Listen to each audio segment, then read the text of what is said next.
kan yang sesuai dengan isi Bible kami ya Bunda ya, Yesus itu kan Berarti mau menanggapi nih. ya menanggapi sedikit. Buka cam dong Boleh nggak, saudaraku, Bunda? biar kami tahu wajah Anda yang tampan itu. Ustadz aku Baik. rata-rata buka cam. Aku lagi- Ustadz Awan nih Anda bisa lihat Aku wajah lagi dia. kerja soalnya Bunda. Oh yaudahlah, Tapi kita kasih di sini toleransi deh. Kok aku bisa? Udahlah, aku bertanggung jawab ya. Aku yang kasih toleransi. Nah, Kamu ini. kalau udah buka cam ya silakan dibuka cam.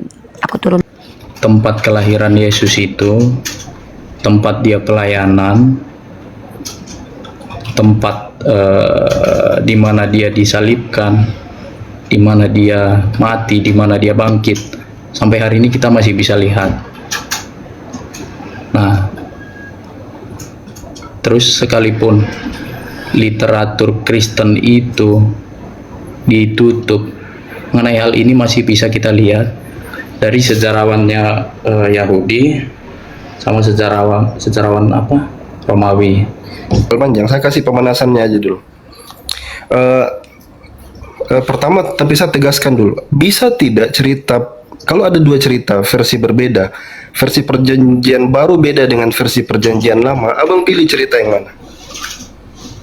Nah, aku sebenarnya belum paham letak perbedaannya ini di mana. Mungkin bisa dijelaskan dulu, Pak Ustadz. Ya, maksud saya kalau misalkan itu ada, abang akan condong kemana? Biar saya Aku tahu. tetap mencari mana yang benar, Pak Ustadz. Kita mengatakan bahwa informasi dari kitab Anda itu valid, benar, kredibel, atau memiliki otoritas tertinggi. Sementara pertama Anda sebagai orang Kristen, kalau kami tanya nanti, tahukah Anda siapa penulis kitab Anda? Anda tidak mengetahui, dekku. Kemudian itu baru penulis, dek. Anda tahu tidak kalau Katolik sendiri mengakui penulis kitab PB itu tidak jelas? Tahu? Biar Uni kasih lagi data. Oke, lanjut aja. Oke.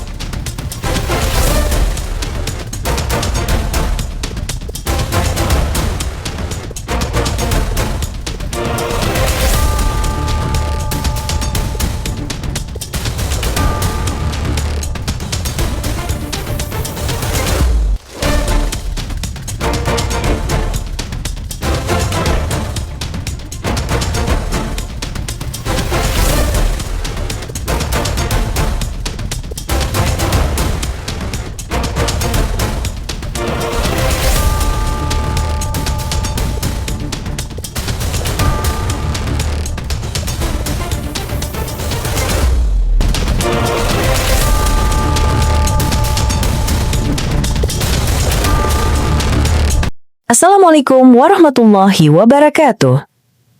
Selamat datang di channel Tanya Jawab Iman, tempat di mana Islam dan Kristen bertemu dalam ruang diskusi dan debat.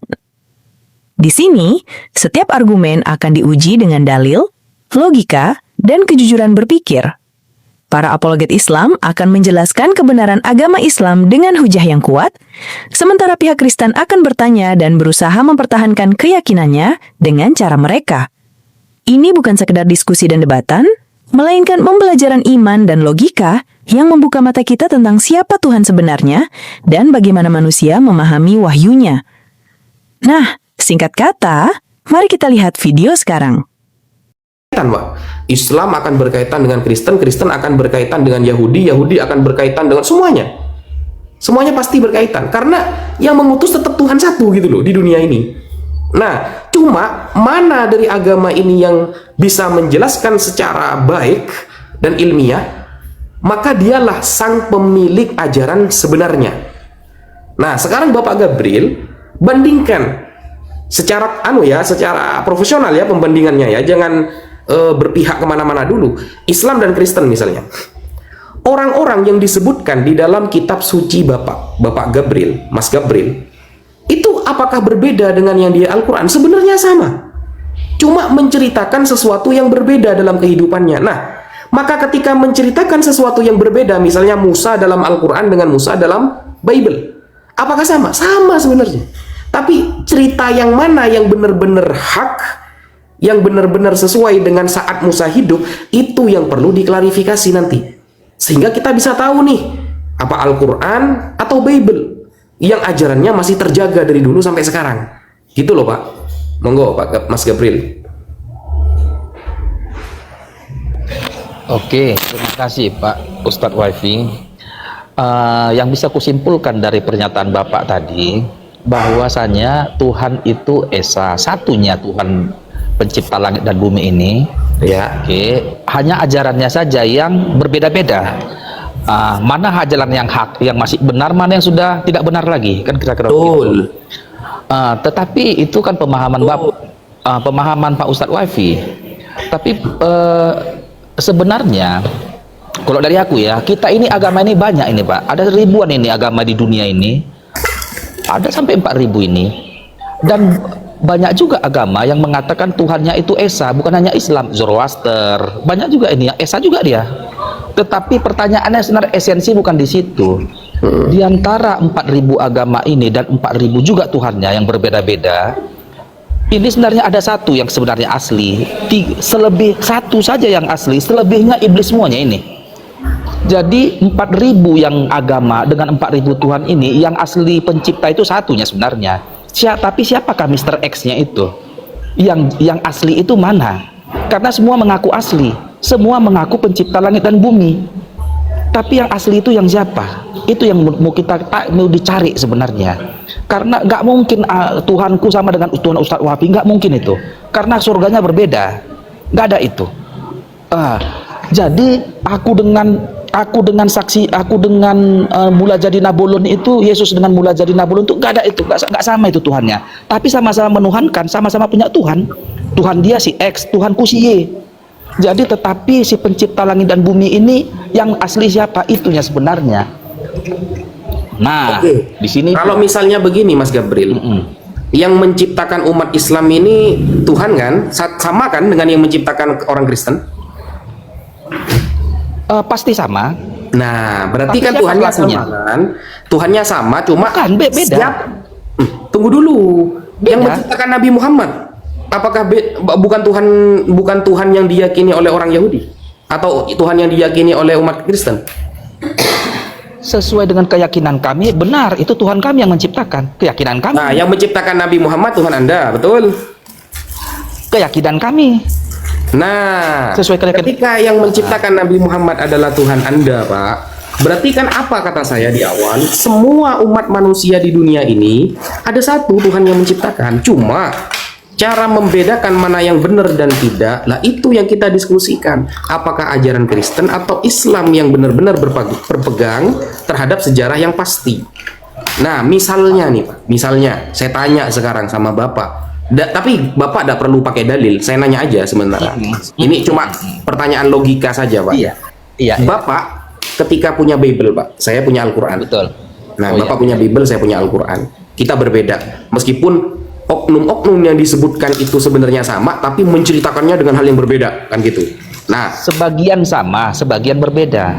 oke, sekarang misalnya begini Pak, misalnya saya tanya, teman-teman Kristen mengakui bahwa teman-teman Kristen itu memiliki 5.000 manuskrip Bible. Nah, 5.000 manuskrip Bible Pak, manuskripnya banyak nih. Yang paling tua adalah Vatikanus dan Sinaiticus. Yang paling lengkap, yang paling tua adalah itu. Jadi Bible setelahnya, manuskrip setelahnya itu turun dari ini, Vatikanus dan Sinaiticus. Nah, selain itu tidak ada yang lebih tua. Jadi dua ini yang paling tua yang diakui oleh gereja sedunia. Misal saya tanya, misalnya apa? Siapakah yang mencatat Kodeks Vatikanus yang paling tua itu? Orangnya siapa?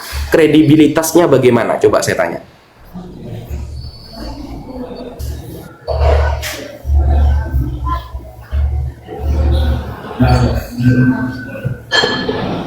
Inna lillahi wa inna ilaihi rajiun. Allahumma ghfir lahu warhamhu wa'afihi wa'fu. Aku yang macet atau kayak mana? Nggak kedengaran tadi Assalamualaikum sebagian Ustadz perkataan Ustadz Wafi sama Ustadz Yusuf. Assalamualaikum Nandar. Ya, waalaikumsalam. Uni. Selamat siang. Lanjut Ustadz. Salam. Ya gitu Pak Gabriel. Coba sekarang saya tanya, dari ribuan manuskrip yang tercatat menceritakan isi Bible, yang paling tua adalah Vatikanus dan Sinaiticus. Coba saya tanya misalnya, Vatikanus siapa penulisnya dan bagaimana kredibilitasnya? Coba. Posko pengungsian di tempat ini sudah dibuka dari Inna lillahi wa inna ilaihi raji'un. Innalillahi, telah berpulang. Lanjut tuh nih, saya Di mana Ustaz? Gak ada dengar suara Ustaz. Kemiut. di rumah, besok mau berangkat. Mau ke Jakarta. Bukannya Ustaz di Sumatera. Iya, kemarin saya di Jambi, terus jalan-jalan dan sekarang sudah di rumah lagi. Waduh. Oke, Deng. Saya pakun dulu ya. Ya Ustaz. Tapi Ustaz di sini ditanya, aku di sini mau Iya, ini moderator. segala kuasa sudah saya pasarkan kepada Uni. Ustadz, aku kemarin dimarahin sama orang ngaku-ngakunya NU Ustadz, gara-gara aku ngomong bahwa nanti lah Ustadz kita bahas itu di chat aja. Oke. Masa aku dibilang Ini agak slow menghina ya. NU. Ini akun biasa ya. Iya, Nana.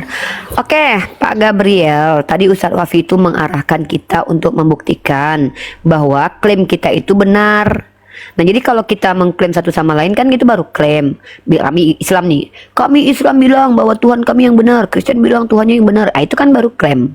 Maka klaim itu akan dikatakan benar kalau bisa dibuktikan tak terbantahkan. Benar. Makanya kita diskusi. Benar.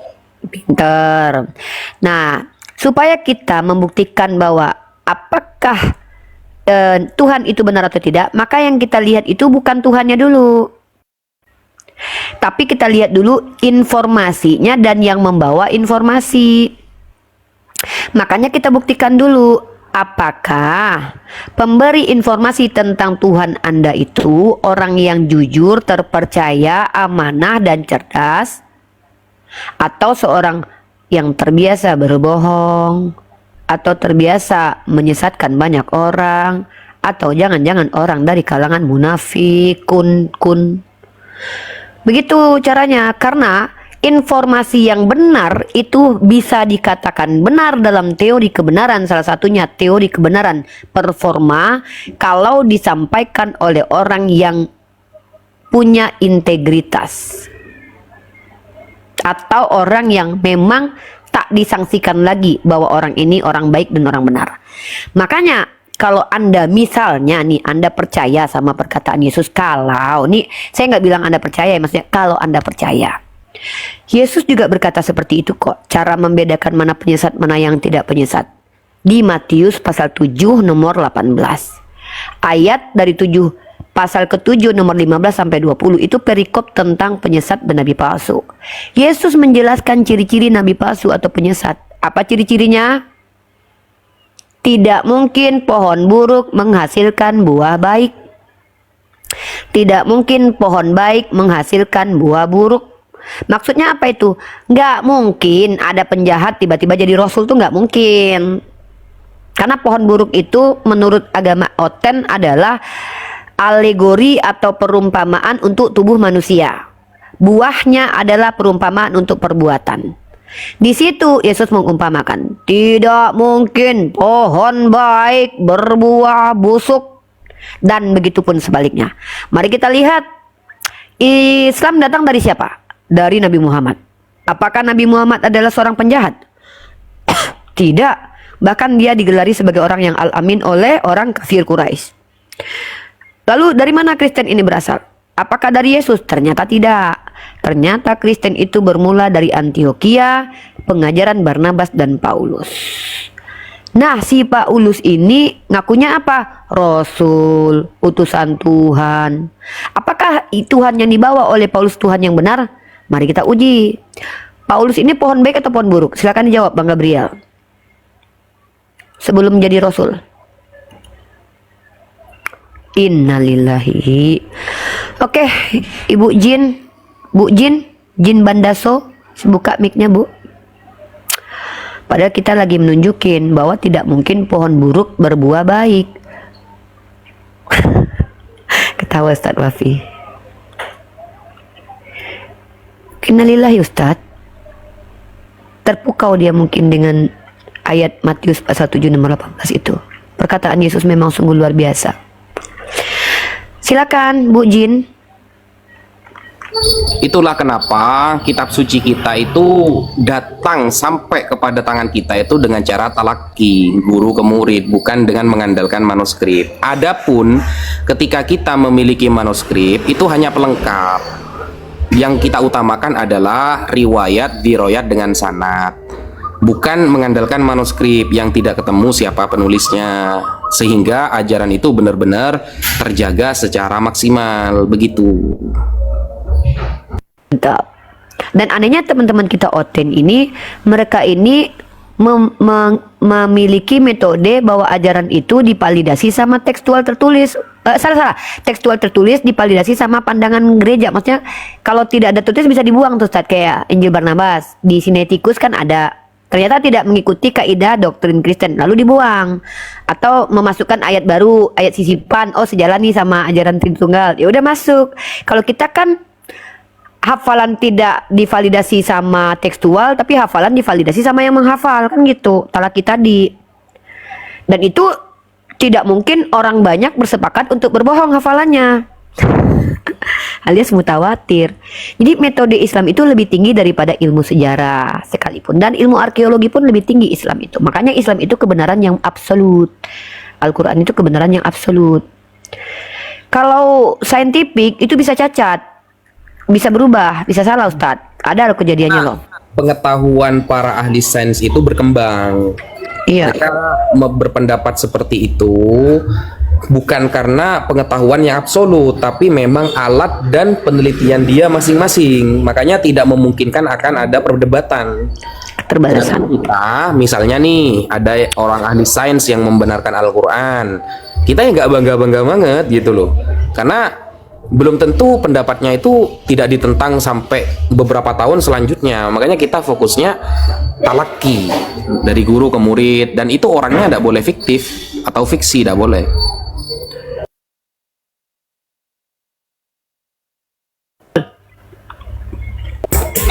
Pak Gabriel malah jadi Gabrul.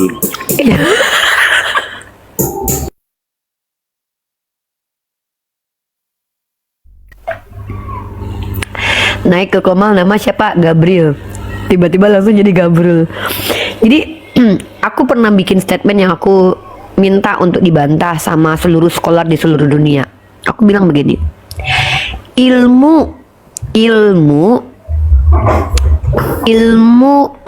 informasi tentang Al-Quran dan hadis itu lebih tinggi daripada ilmu arkeologi dan sejarah.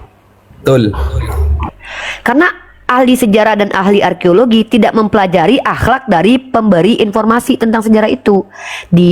Kalau di Al-Quran dan hadis bahkan mempelajari akhlaknya. Ngeri loh.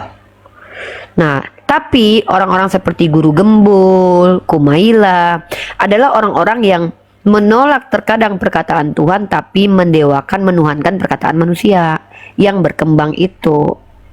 Begitu. Jadi saya sekarang lebih suka diskusi itu langsung ke intinya, Uni. Jadi diskusi teologi itu akan mengeluarkan banyak penafsiran meskipun tidak ada sandaran. Tetapi kalau kita langsung kepada pokok ilmu untuk diketahui dalam pengesahan ajaran itu, maka di situ kita akan tahu kan, Bible dari awal sampai akhir itu apakah bisa dibenarkan, bagaimana konsep pengesahannya gitu loh. Itu dulu, jangan ke isinya dulu. Konsep disahkan bahwa Bible ini benar-benar sesuai, itu gimana konsepnya? Bagaimana kemudian bisa sah ketika penulisnya pun tak tahu? Nah, itu juga Ustadz, beberapa waktu lalu tema aku, pertanyaan aku yang pertanyaan ini tinggi banget yang tidak bisa dijawab sama seluruh Oten di seluruh cabang Melayu, cabang Indonesia atau cabang Eropa. Pertanyaanku cuma satu Ustadz, apa alasan Bible dikatakan suci? Nggak terjawab Ustadz, soalnya nggak ada alasan. Ya. Ini ada yang typing begini, Uni. Singa bersin keluar kucing. Nah, ketika ada ajaran seperti itu di dalam Islam, itu kan tertulis dalam tafsir kan ya, seperti tafsir At-Tabari misalnya. Ada riwayat singa bersin keluar kucing. Nah, kita cek kan apakah ini sah, apakah sahih. Ternyata itu termasuk hadis mursal. Nah, hadis mursal ini dhaif. Hadis mursal itu dhaif. Waalaikumsalam. Salam warahmatullahi wabarakatuh, Ustaz. Jika tidak dikabarkan oleh kibarut tabi'in, maka hadis mursal nggak bisa dipakai sebagai hujjah, kecuali hadis mursal itu dikabarkan oleh kibarut tabi'in, para pembesar ulama tabi'in, baru kita pakai. Nah, begitu kan sistematis ya. Ilmu Islam itu sistematis gitu loh. Makanya sebelum kita tahu sebuah ajaran ini benar atau tidak, konsep pengesahan dalam mempercayai isinya itu gimana? Itu dulu. Jangan ke teologi isinya dulu. Nah, ini ada guru kita ini, Ustadz Alwan. Tafadhol Ustadz, tambahi Ustadz. Aduh, malu nih panggil guru. Ustaz Alwan, Masya Allah. Lanjut Ustaz, ana nyimak Ustaz. Masya Allah, fadal. Ya, Masya Allah ya, hari ini aku sebagai moderator pagi. Komal ini. Ya, bentar ya Ken, aku sapa. Kita di sini ada ustadz-ustadz kita, ada Ustadz Yusuf PI, Ustadz Wafi, Ustadz Alwan, dan mereka-mereka adalah ustadz-ustadz apologet juga. Jadi teman-teman Kristen, mari buruan naik untuk bertanya kepada ustadz-ustadz kami. Saya di sini moderator atau mengatur jalur diskusi ini. Nah, kita sudah kedatangan tamu nih. Ini namanya Ken. Ken, perkenalkan agama Anda dulu. Aku Oten Umi. Oh, Ten, baik. Salam kenal Oten, baik. Salam kenal. Ya, di sini kamu bertanya, ustadz kami berhak untuk menjawab, untuk memberikan ilmu kepada yang menonton juga. Jadi bukan fokusnya hanya ke kamu saja, tapi pertanyaan kamu itu bisa menggali ilmu dari ustadz aku. Ada Ustadz Wafi, Ustadz Yusuf, sama Ustadz Awan. Oke, Gabrul sedang pergi ke rumah papa ya, just standby dulu aja. Aku sama Yonatan Andar adalah orang yang akan mengatur Komal ini supaya teratur ya. Jadi aku berhak untuk menaikkan dan menurunkan orang-orang yang kuturunkan, yang mengganggu nanti bisa kuturunkan. Mudah-mudahan Anda termasuk orang Kristen yang bisa tenang ya untuk berdiskusi. Baik Ken, kalau kamu seandainya orang Kristen yang awam, maka kamu tugasnya hanya bertanya saja. Tapi kalau kamu misalkannya berilmu, ingin menyangga argumentasi Ustaz Wafi atau ingin berdiskusi dengan mereka, maka kamu harus kredibel. Kredibel alanya Komal Yonatan Nandar dan Ala Unirifa itu nggak mesti harus kuliah. Minimal kamu buka cam dan kamu ketika bicara itu pakai data. Maka kamu mau mengambil posisi apa? Mau ngomong dua arah dengan ustadz-ustadz saya? Atau mau bertanya saja? Mungkin nanya aja lah. Oke, boleh. Bunda. Silakan 1001 pertanyaan kami izinkan kamu berikan kepada ustadz-ustadz kami di sini. Silakan Ken, pertanyaan pertama. Oke. Nah, yang mungkin aku mau tanyakan, apakah Yesus dan Isa Al-Masih itu adalah pribadi yang sama? Oke, kamu pengen dijawab sama siapa? Ustadz Wafi, Ustadz Alwan, atau Ustadz Yusuf PI? Siapa aja? Bebas. Oke. Bebas siapa aja, Mungkin biar Bunda aja yang pilih. Ini tema Fadol bagus. Ustadz Alwan. Satu Wafi aja dah. Fadal Ustaz. Udahlah muridnya aja lah yang turun dah. Udahlah muridnya aja, udah aku aja. Ya boleh Bunda aja deh. Ya, karena ini pertanyaan receh, jadi guru-guru aku nggak usah jawab, guru aku aja yang jawab. Jadi ada dua perspektif. Kalau yang dimaksud itu adalah orang yang mengajarkan ajaran yang benar, menyembah kepada satu Tuhan, maka dia adalah anak Maria. Tapi kalau yang dimaksud itu yang suka ngacak-ngacak orang jualan, mengutuk-ngutuk pohon ara, berkata-kata kasar, itu bukan anak Bunda Maria, tetapi orang lain yang dituduh sebagai Yesus, begitu. Jadi itu jawabannya. Terima kasih. Baik. Nah, mungkin aku mau kasih penjelasan sedikit, kan yang sesuai dengan isi Bible kami ya Bunda ya. Yesus itu kan Berarti mau menanggapi nih. ya menanggapi sedikit. Buka cam dong Boleh, saudaraku, Bunda? biar kami tahu wajah Anda yang tampan itu. Ustadz aku Baik. rata-rata buka cam. Aku lagi- Ustadz Alwan nih Anda bisa lihat Aku wajah lagi dia. kerja soalnya Bunda. Oh yaudahlah, Tapi kita kasih di sini toleransi deh. Kok aku bisa? Udahlah, aku bertanggung jawab ya. Aku yang kasih toleransi. Nah, Kamu ini. kalau udah buka cam ya silakan dibuka cam. Aku turun Tak dulu. tutup aja ya Bunda ya. Tunggu aku turun dulu. Kamu aku besarkan aja sama Ustadz Wafi bentar. Silakan, Bro. Apa? Oke. Tadi. Nah, yang ingin aku tanyakan mungkin melalui penjelasan ya. Kan di kitab kami itu kan tempat kelahiran Yesus itu tempat dia pelayanan, tempat di mana dia disalibkan, di mana dia mati, di mana dia bangkit. Sampai hari ini kita masih bisa lihat. Nah, terus sekalipun literatur Kristen itu ditutup, mengenai hal ini masih bisa kita lihat dari sejarawannya Yahudi sama sejarawan apa? Romawi. Nah, kalau seandainya Al-Quran itu ditutup, apakah mengenai Nabi Isa itu masih bisa kita lihat seperti itu, Bunda? Oke, Ustadz, aku pikir Ustadz udah menangkap. Silakan Ustadz Wafi atau Ustadz Alwan, siapa yang mau menjawab? Lanjut. Ustadz Wafi. Saya jaga tukang nih. Lanjut. Oke, Ustadz Alwan, silakan Ustadz Alwan.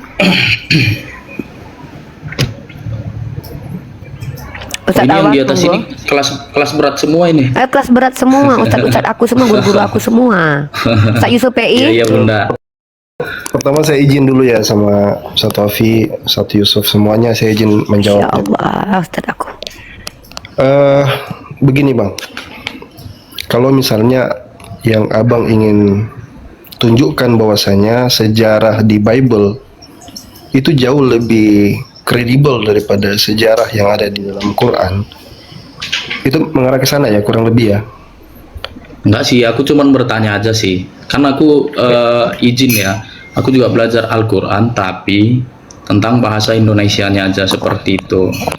Nah, makanya sedikit banyak tentang Al-Quran itu aku ketahui juga, seperti itu. Ya, tapi yang kalau disuruh baca bahasa Arab atau ngaji, aku nggak tahu sama sekali. maksud saya arah pertanyaannya itu adalah mengarah kepada bahwa penjelasan tentang Yesus itu seperti lengkap gitu kan, dia lahir di Bethlehem dan seperti semacamnya berita-berita. Bahkan ada disinggung juga tadi soal bagaimana historian Romawi yang mencatat tentang Yesus. Begitu mungkin poinnya kan? Iya, benar seperti Oke, itu. nah sekarang begini ya. Quran itu sendiri dia adalah pewahyuan. Jadi dia diwahyukan Allah Subhanahu wa taala kepada Nabiullah Muhammad sallallahu alaihi wasallam, sehingga wahyu itu tidak bersifat seperti autobiografi atau sebuah cerita. Sehingga elemen-elemen yang biasa ada di sebuah cerita atau sebuah biografi itu tidak seperti Quran. Nah, Bible itu sendiri dalam pandangan sejarawan gereja dianggap sebagai sebuah memoriam, autobiografi. Yang menyatakan itu adalah seorang bapak gereja yang bernama Irenaeus.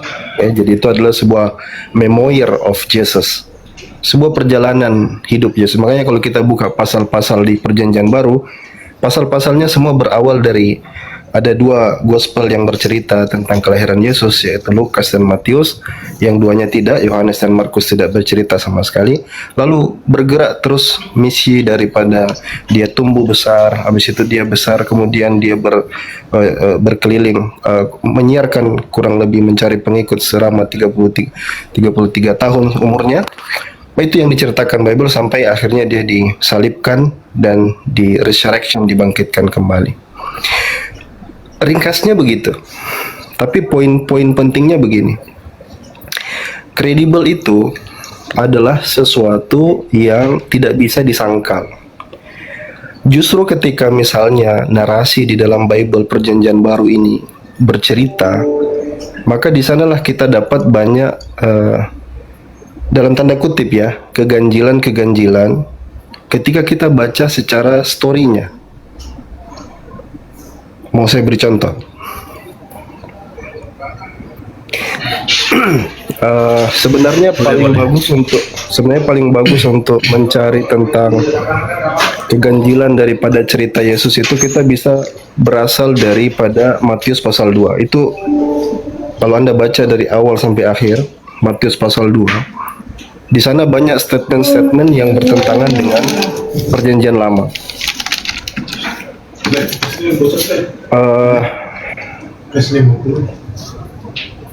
Saya mau pahamkan Ya, lanjut, seperti ini. Ustaz. Ya, saya mau pahamkan seperti ini. Kira-kira saya tanya dulu sama Anda. Kalau ada statement perjanjian baru bertentangan dengan perjanjian lama, mana yang kredibel di antara keduanya? Baik, coba izin Pak Ustadz, yang Bapak sampaikan itu yang di Matius 2. Nah, itu yang mana yang berlawanan sama perjanjian lama? Uang apa? Abang masih ada pekerjaannya? Enggak sih. Lanjut aja, lanjut. Oke. Mana uangnya? Jadi begini ya. Kalau kita bicara perbedaan ya cerita di Matius pasal 2, nanti saya akan bisa urai dari awal kali Matius menyebut nubuatan-nubuatan. Jadi cerita Matius itu akan, ketika dia menceritakan Yesus, maka dia akan mengatakan seperti itulah yang tertulis di perjanjian lama, karena Matius berusaha untuk mengkorelasikan cerita Yesus dengan nubuatan yang ada di perjanjian lama. Betul begitu ya? Ya, Nah, di perjanjian lama yang mungkin Pak Ustadz yang di Yesaya 53 ya. Nah, ini kan kalau Matius 2 ini kan tentang kelahirannya, di mana ada orang Majus. Bro izin. Gimana kalau selesaikan dulu Ustadz Alwan ke poinnya? Nanti kalau Anda Ustadz Alwan udah menjelaskan Anda belum paham, baru tanya. Karena kalau gitu nanti ke distract. Boleh Bunda. Biar Boleh, fokus ya. Bunda. Ini poinnya Ustadz Alwan sedang menunjukkan bahwa kitab Anda itu tidak sesuai dengan perjanjian lama, alias kontradiksi. Ya, ini yang Siap, sedang boleh. Ustadz Alwan, oke? Iya. Lanjut Ustadz. Se- Aku kembali 5 menit lagi ya, karena aku mau sholat zuhur di sini. Sebenarnya bukan itu bro, karena yang bro itu bicara tentang siapa the servant itu. Kalau itu ya saya pasal 53. Tapi ini bukan tentang itu. Ini berbicara tentang bagaimana diambil dari beberapa cerita yang ada di versi Matius. Tapi untuk pemanasan, sebelum kita ke Matius, karena itu bakal panjang, saya kasih pemanasannya aja dulu. Pertama, tapi saya tegaskan dulu, bisa tidak cerita, kalau ada dua cerita versi berbeda, versi perjanjian baru beda dengan versi perjanjian lama, abang pilih cerita yang mana? Nah, aku sebenarnya belum paham letak perbedaannya ini di mana. Mungkin bisa dijelaskan dulu, Pak Ustadz. Ya maksud saya kalau misalkan itu ada, abang akan condong kemana? Biar saya Aku tahu. tetap mencari mana yang benar, Pak Ustadz. Kalau yang benar adalah yang satunya, aku akan mengikut yang satunya. Kalau yang salah yang satunya, aku akan ikut yang satunya, seperti itu. Artinya salah satunya bisa jadi benar, salah satunya bisa jadi salah kan? Pastinya. Oke, dan Artinya kalau ada dua hal yang berbeda, pastinya salah satunya bisa benar, atau Oke. keduanya salah, atau salah satunya salah, salah satunya benar, seperti itu. Oke. Salah itu logika yang tepat sekali dan itu benar. Kalau ada tidak mungkin dua-duanya benar, salah satunya salah, Iya, salah satunya benar. benar, atau dua-duanya salah kan gitu. Sekarang kita coba ini sering saya jadikan pemanasan buat kawan-kawan biar dia lebih paham. Abang bisa buka Kisah Para Rasul 7. Ya, Kisah Para Baik, Rasul aku 7. bukakan ya, Pak Ustadz. Ya. Kisah Para Rasul 7. Kita start saja dari 14 sampai 16. Ya, 14 sampai 16 Kisah Para Rasul 7. Oke, aku nggak bilang ayat deh. Nomor 14 ya. Siap. Oke, kalau kita baca ya, abang bisa bacakan sih, Bisa. silakan. Nomor 14 ya. Aku bacakan kisah para Rasul 7 nomor 14. Biasanya aku sebelum ini pembelaan Stefanus ya yang jadi perikopnya. Kemudian Yusuf menyuruh menjemput Yakub ayahnya dan semua sanak saudaranya, 75 jiwa banyaknya ya.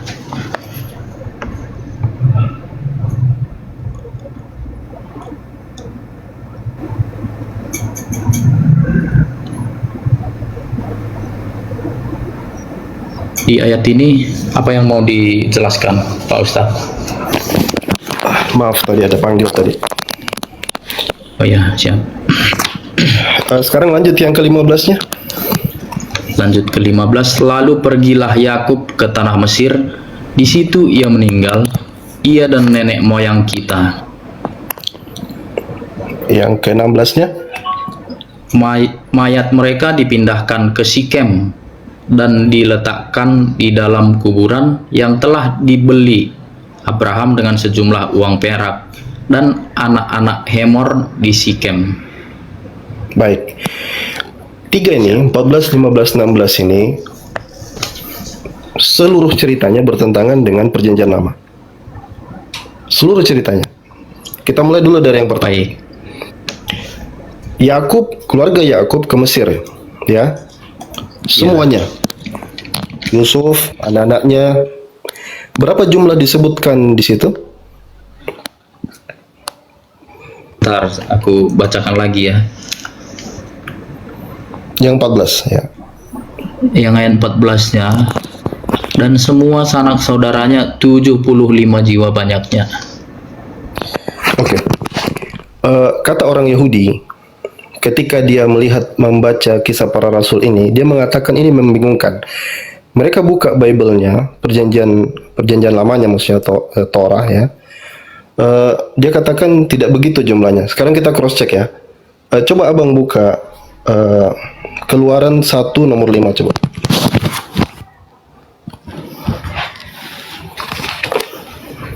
Keluaran 1 nomor 5 ya. Oke. Orang Israel ditindas di Mesir.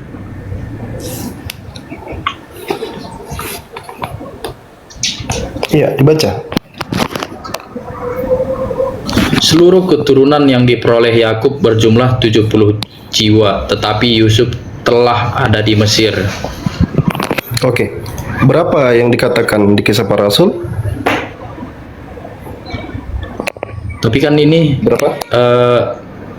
yang di kisah para rasul 75, tetapi kan yang di kisah para rasul itu kan semua sanak saudaranya.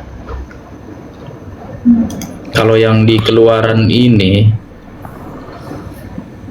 Coba disimak baik-baik. Semua kalau anak kalau keturunan. kalau seperti ini, kalau yang di Keluaran ini kan keturunannya Yakub ya, berjumlah 70 jiwa. Nah, sementara yang di sini kan sebentar. Kemudian Yusuf menyuruh menjemput Yakub ayahnya dan semua saudara-saudaranya 75 jiwa banyaknya. Ya, apa yang mau dijelaskan di sini, Pak Ustadz? Coba dibaca kembali yang kisah para rasul. Seperti Anda belum paham kayaknya. Kisah para rasul 14 coba. Ya, siap. Kisah para Rasul 14. Kemudian Yusuf menyuruh menjemput Yakub ayahnya dan semua sanak saudaranya 75 jiwa banyaknya. Iya, itu sanak saudaranya siapa yang disebutkan situ? Yusuf. Yusuf. Berarti anak keturunan Daripada Yakub. Yakub. Jumlah Iya. seluruh anak Yakub itu berapa? Keturunan Yakub berapa semuanya? Kalau keturunannya asli 70 orang. Tapi di sini Nah, kan nggak sekarang- dijelaskan kalau itu adalah keturunannya seperti itu. Mungkin yang aku tangkap seperti itu, Pak Ustadz. Coba abang baca lagi baik-baik. Baik, kita baca lagi ya. Kalau yang di Keluaran tadi kan dibilang seperti ini. Ayat 5 ya. Seluruh keturunan yang diperoleh Yakub berjumlah 70 jiwa. Nah, ini kan keturunannya ya. Berapa semua sanak saudara Yusuf? Yusuf ini kan anak daripada Yakub kan? Iya, seperti itu. Disuruh dia dengan semua sanak saudaranya, seluruhnya kan? Ya, jadi jadi yang aku tangkap berapa catatan di kisah para rasul itu? Berapa anak 75. keturunan? 75. Itu enggak. Kalau di perjanjian lama berapa? Yang jadi perbedaannya yang aku tangkap Pak Ustadz, di sini kan kalau yang di Keluaran itu kan keturunan. Nah, kalau yang di kisah para rasul sanak saudara itu belum Sanak tentu saudaranya dari siapa? Sanak saudaranya siapa di situ? sanak saudaranya ya. Yusuf. Yakub apa Yusuf? Yusuf itu Yusuf. anak keturunannya bukan? Iya benar. Iya, berarti apa bedanya? Iya. Jadi seperti itu. Yang satu kan keturunan aslinya dia. Yang kalau yang jadi pertanyaan kita, kalau tadinya keturunannya lebih banyak daripada sanak saudaranya, mungkin kita bertanya-tanya, Pak Ustadz. Tetapi kan di sini keturunan dan sanak saudaranya itu lebih sedikit, seperti itu. Keturunannya lebih sedikit dibanding sanak saudaranya.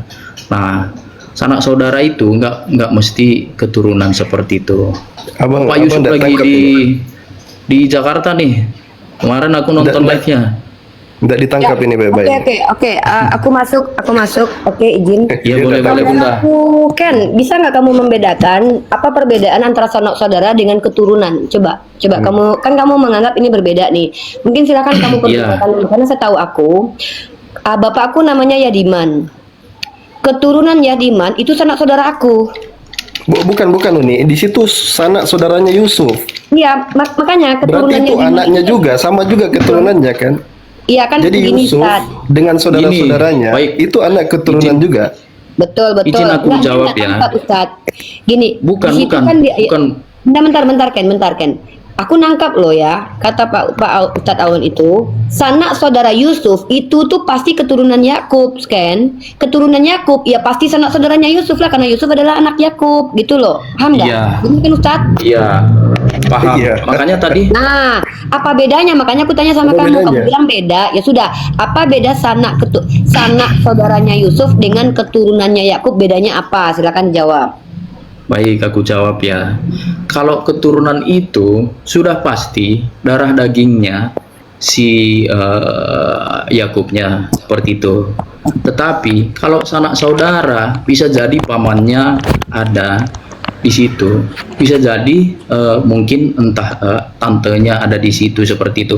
Nih kalau kita lihat Bunda, ntar ya aku balik dulu kameranya ya. Kok bisa Sanak jadi saudara ya? Oke. itu, iya sanak Ayat saudara berapa itu, Ustadz? Biar aku buka Ustadz. Salawan ayat berapa Ustadz? Kisah para sanak Rasul saudara itu artinya 14 sampai 16. orang yang masih mempunyai hubungan keluarga atau kerabat seperti itu. Ya, berarti Makanya Yusuf tadi punya tante. Tunggu. Berarti Yusuf punya tante pada waktu itu, menurut kamu? Yusuf Punya keluarga Yakub lain selain punya adik-beradik? saudara Dia nggak, maksudnya bicara tentang konteks ayat itu. Menurut kamu, Yusuf pada waktu itu yang dibicarakan bukan adik-beradik kandung, tapi di luar adik-beradik kandung, seperti tante, paman gitu maksud kamu berarti? iya kan gini. Oke. Bunda. Kisah para Rasul pasal berapa tadi Ustadz? 14. Bentar. 7, Ya. Kisah para Rasul 7, 14 sampai 16. Oh, Kisah para Rasul 7. Kecuali tadi kalau seandainya keturunannya lebih banyak daripada sanak saudaranya itu udah pasti bentar. sudah salah seperti itu Bunda. Kemudian Yusuf menyuruh menjemput Yakub ayahnya dan semua sanak saudaranya, 70 jiwa. Semua sanak saudaranya. Oke, kita bahas nih. Kita lihat 75, seluruh 75. sanak saudara Yakub ini termasuk Bani Israel nggak semua yang di Mesir itu? Bani Israel nggak itu semua? Menurut kamu? Bani Israel Bentar, itu bentar. Kamu adalah tahu arti Bani Israel nggak? Ya Ustadz, silakan Bentar Ustadz. nih. Begini, Bang Ken. Saya tahu Ya. cara Anda berapologetika ya. Begini, saya terangkan sama kawan-kawan ya. Aku orang Pertama awam saya- Pak Ustadz, Iya, bukan apologet. iya, tapi itu cara berapologetika dan itu salah. Saya jelaskan begini. Pertama saya tunjukkan Kisah Para Rasul 7:14 bercerita tentang jumlah yang ke Mesir ya. Terus saya tunjukkan benar. berapa jumlah anak keturunan daripada Yakub. Perjanjian Lama menyebutkan berapa? 70 ya? Ya, itu Oke, keturunan kalau dibilang keturunan sebentar. Nanti kita bahas itu. Diam dulu, selesaikan Kisah Para soalan. Rasul menyebutkan 75. Lihat, jumlahnya selisihnya berapa ini? 5 ya. Selisihnya 5, ya kan? Iya, Jadi benar. terus Abang Ken mencoba untuk berapologet dengan mengatakan, "Oh, begini maksudnya." Supaya tidak ada perbedaan, 70 yang ada di Yakub itu keturunan, tapi kalau di Kisah Para Rasul itu menyebutkan 75, berarti 70 yang saudara anak-anak kandungnya asli, yang 5-nya itu bisa jadi tantenya, bisa jadi omnya gitu ya. ya seperti itu. Ah, betul. Nah, sekarang begini, tahu nggak miss-nya di mana, Bang Ken? Baik. Pertama, ya saya jelaskan ya. Ini bercerita konteksnya ke Mesir, betul? Ya. Konteksnya ke Mesir. Tahu enggak cerita Ya, ke Mesir karena- ini juga diceritakan di dalam Perjanjian Lama? Ya. Tahu enggak? Tahu di mana? Jadi kan Yusuf ini sebenarnya kan Tunggu dulu, tahunya di mana? Di mana ceritanya itu? ada tertulis Di mana cerita itu ada? Ya di mana? Di mana? Iya di mana di Bible di mana? Ya, untuk letaknya aku kurang tahu, mungkin bisa dicari dulu seperti itu, Pak. Oke, saya beritahu. Boleh. Sekarang Anda coba buka di Kejadian. Siap, Kejadian. Tapi Anda buka di kalau Kejadian mengenai pasal ceritanya aku 46. tahu, tapi Kejadian berapa, Pak Ustadz? Iya, dan di Kejadian pasal 46. Dan dari kalau kita baca Kejadian ini, Anda sudah tidak bisa pakai lagi jawaban yang tadi. Coba dibuka Kejadian pasal 46 nomor 27 coba. Nomor 27 ya. Ini Yusuf pindah Ya. ke Mesir. Nomor 47. Ya, jadi judulnya sama. Yusuf pindah ke Mesir dan berapa yang dibawa di situ? Apakah 75 seperti klaim Anda bahwa dia dengan tantenya lah atau apanya, pamannya atau apa, itu tidak ada di situ. Coba dibuka. Nah, peristiwanya sekali terjadi gitu. Peristiwanya Peristiwanya sama. berkali-kali. Iya. Peristiwanya sama, jumlah yang dibawa tidak seperti itu. Memang saya coba pancing dulu dengan pakai yang keluaran Tadi. tadi. Sebenarnya saya ingin melihat dia Jawabannya pernah baca apa? ceritanya apa tidak. Iya.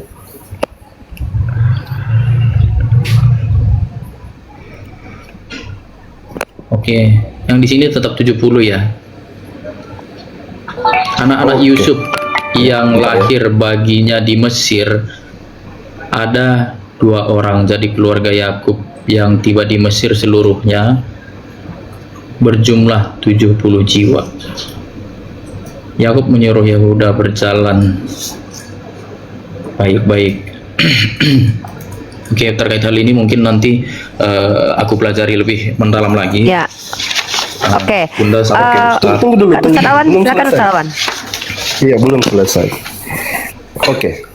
Dari situ, jawaban itu kalau Anda baca di Kejadian di pasal 46, itu konteksnya betul dia ke Mesir dan jumlahnya tetap 70. Jadi jawaban yang pertama tadi Abang coba mengelak itu tidak bisa dipakai di konteks yang itu, oke? Kita komit bahwa kalau ada 2 cerita yang tidak sesuai, salah satunya pasti bermasalah. Di cerita ke-15-nya sekarang. Siap, lanjut Pak Ustaz. Abang baca di yang ke-15-nya. Ya Pak Ustaz. Dibaca Ayat dulu, 15 di Kisah Para lupa Rasul ya? yang tadi. Kisah Para Rasul tadi. Rasul 7 lanjutan lagi. Baik. Lalu pergilah Yusuf ke tanah Mesir. Di situ ia meninggal, ia dan nenek moyang kita. Dilanjut lagi. Lanjut lagi. Mayat mereka dipindahkan ke Sikem dan diletakkan di dalam kuburan yang telah dibeli Abraham dengan sejumlah uang perak dari anak-anak Hemor di Sikem. Oke. Itu kisah para rasul ya. Pertama, jumlahnya salah. Tidak 70. Tapi Ya, dia tidak 75 tapi 70. Yang menyatakan itu siapa? Yang menyatakan itu orang Yahudi. Orang Yahudi yang protes kenapa kitabnya kalian beda dengan kitab kami katanya. Di sini dikatakan Yakub tidak dikubur di kota Sichem, ya kan? Tapi dikubur dia dikatakan dikubur di kota Sichem. Itu pernyataan di Kisah Para Rasul. ya. Nah, oke, sekarang saya coba tanya. Menurut Abang, cerita ini valid apa tidak? Dia dikubur di Sichem. Karena kita menguji validitas daripada cerita Perjanjian Baru. Betul enggak Yakub dikubur di Sichem? Jangan ragu dengan Bible-nya, Pak. Sebentar. Kalau nggak ragu harusnya Itu- jawab. Itu di Kisah Para Rasul tuh. Langsung aja jawab, "Iya, saya percaya," gitu aja. Karena itu di Kisah Para Rasul kan, dia dikubur di Sichem. Ya, Oke, sekarang. Jawabannya salah, Pak. Kata orang Yahudi, dia tidak dikubur di Sichem, tapi di Gua Makpelah. Ini berdasarkan Perjanjian Lama. Mau minta datanya lagi di mana? baik, boleh. Oke, boleh. Kita sekarang coba lihat di kejadian lagi. Sebenarnya masih berputar di banyak kejadian. Abang bisa buka kejadian pasal 23. Kejadian Di pasal pasal 23. sebentar ya Pak Ustadz ya. Pasal 23 Iya, kejadian pasal 23. Nomor 19 coba. berapa Pak Ustadz? 19.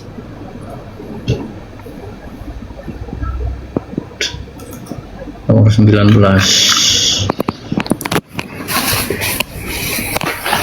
Sesudah itu Abraham menguburkan Bentar, saya Sarah terangkan istrinya. biar tidak salah paham. Ya, boleh. Di kejadian 23:19, Makpela itu berada di sebelah timur, oke, di dalam gua. Jadi ini tempat Sarah juga dikuburkan di situ. Ini saya kasih dulu contohnya supaya tahu lokasi Makpela itu beda dengan Sichem, oke? Ya. Oke. Nah, sekarang dibuka pasal 49-nya coba. Kejadian pasal 49. Dekat-dekat dengan Kejadian? pasal yang tadi. Pasal 49. Bentar. 49 aku bukakan dulu.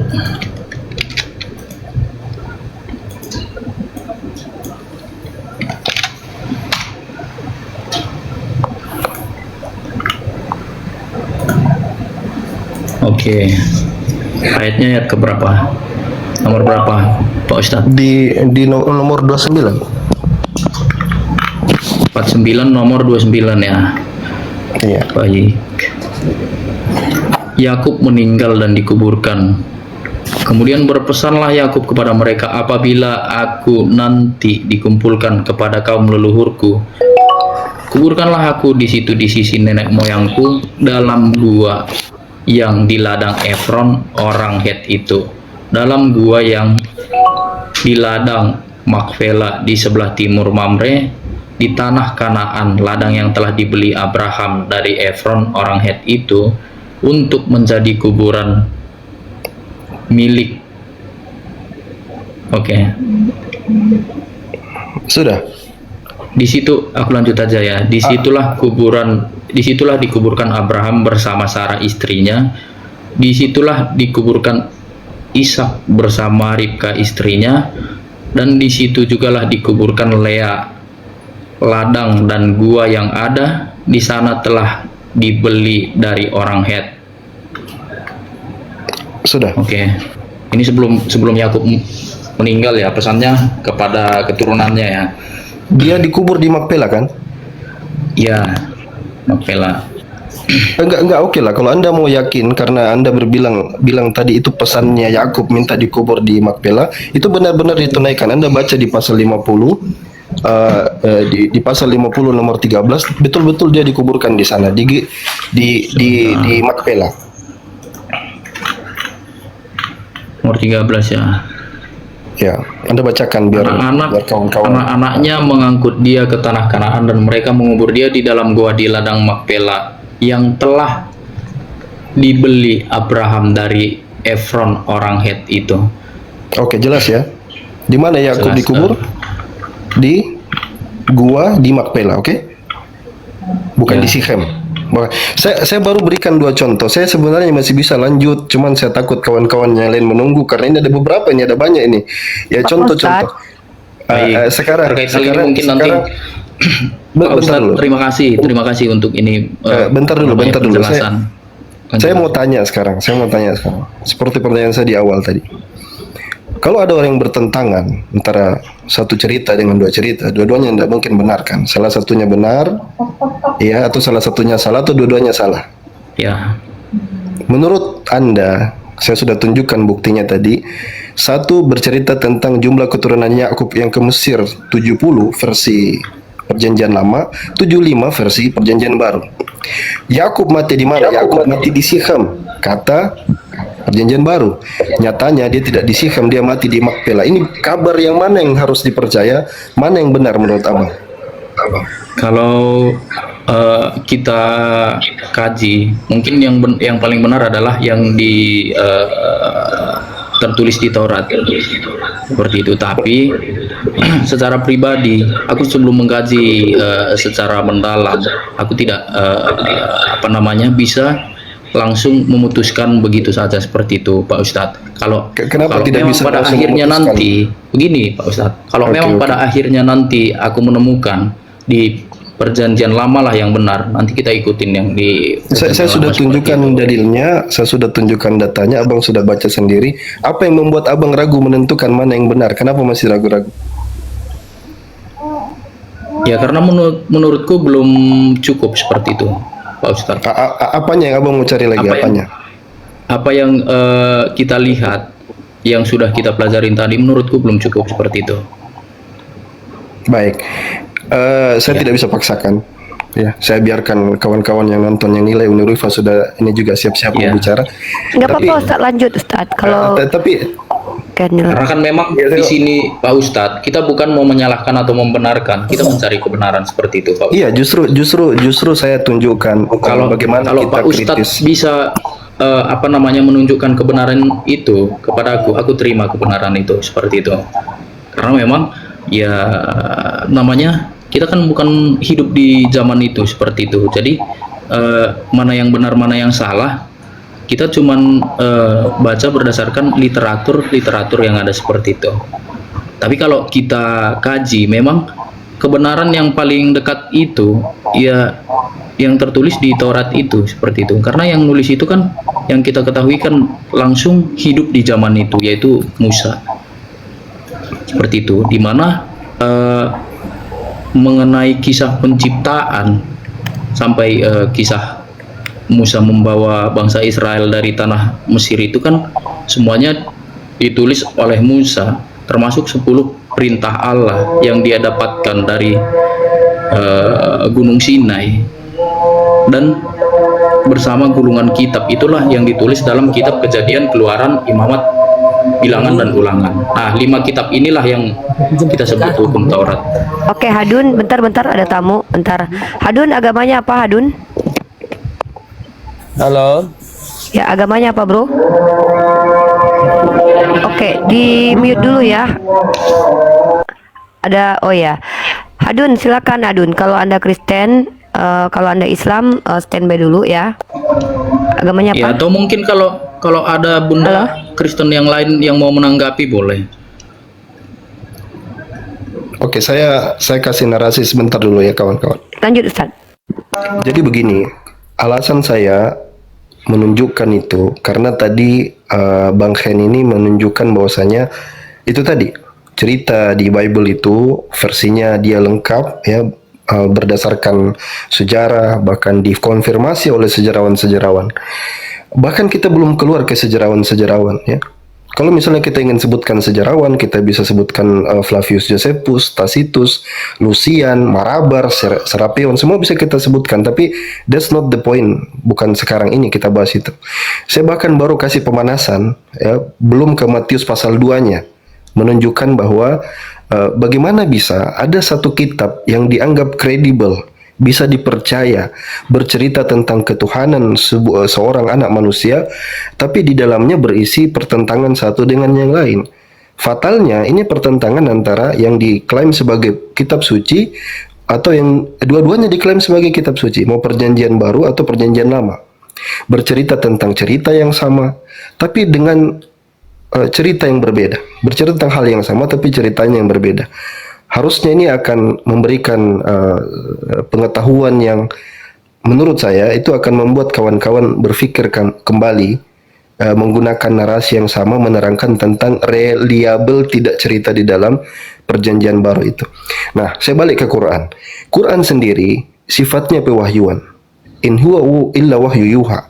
Bahkan Quran menantang kalau di dalam cerita Quran itu ada yang bertentangan. Satajidu fihi ikhtilafan katsira. Pasti kau akan temukan sesuatu yang berselisih di dalamnya.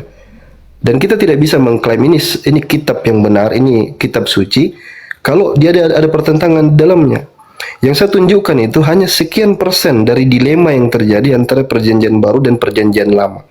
Lagi-lagi bukan kami Islam yang mengekspos ini, tapi dari pihak Yahudi. Menariknya, saya cuma menyalin saja. Saya bukan orang yang hebat juga. Saya cuma membaca literasi orang-orang Yahudi yang membingungkan mereka gitu. Mereka bingung dengan karena mereka tidak kenal istilah perjanjian baru, itu alien buat mereka. Lalu ketika mereka baca juga perjanjian baru ini, mereka bilang ini ceritanya kok gini versinya. Beda dengan apa yang kami punya. Nah, mudah-mudahan ini membuka wawasan ya kawan-kawan yang baru kali ini mendengar fakta seperti ini. Dan saya tidak ungkit semuanya karena itu akan makan waktu. Uni Rifa juga mau bicara, kawan-kawan yang lain juga. Jadi sebatas itu saja pengetahuan di awal kita. Dan beliau berjanji untuk belajar kembali. Fadal, silakan belajar dulu. Uni Rifa. Oke, terima kasih Ustaz.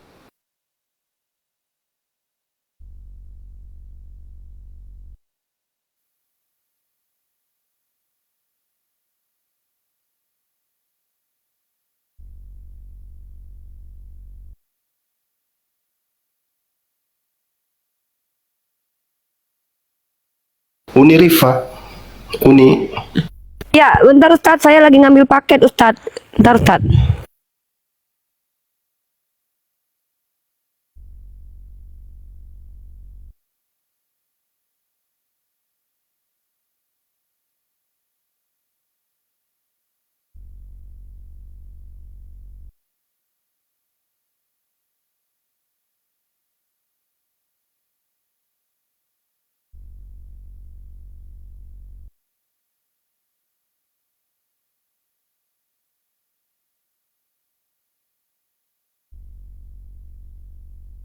Sorry, aku lagi ambil paket. Oh ya, Ustadz Awan gimana Ustadz? Ustadz Awan? Ustadz Awan? Sorry bro ya, aku lagi ambil paket nih. Ntar lagi aku nyampe di kamar nih. Ustadz Awan? Tadi Ustadz Awan bilang apa? Oke, lanjut deh, aku yang lanjut deh. Oh, bronya pergi lagi. Ustadz Awan monitor. Bro, Uni, masih. saya mau izin sholat dulu nih.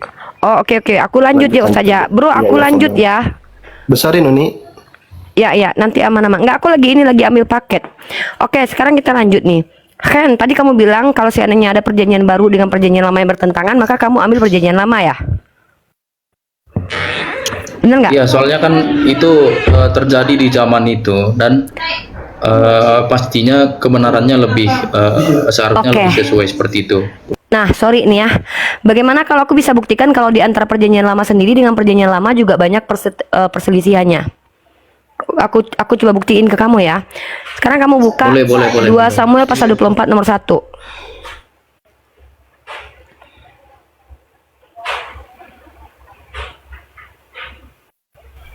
Apa Bunda? 2 Samuel pasal 24 nomor 1. Pasal 24 nomor 1 ya. Iya. Kamu baca ya. Baik. Aku pakai lagi aja lah. Bangkitlah pula murka Tuhan terhadap orang Israel. Ia menghasut Daud melawan mereka.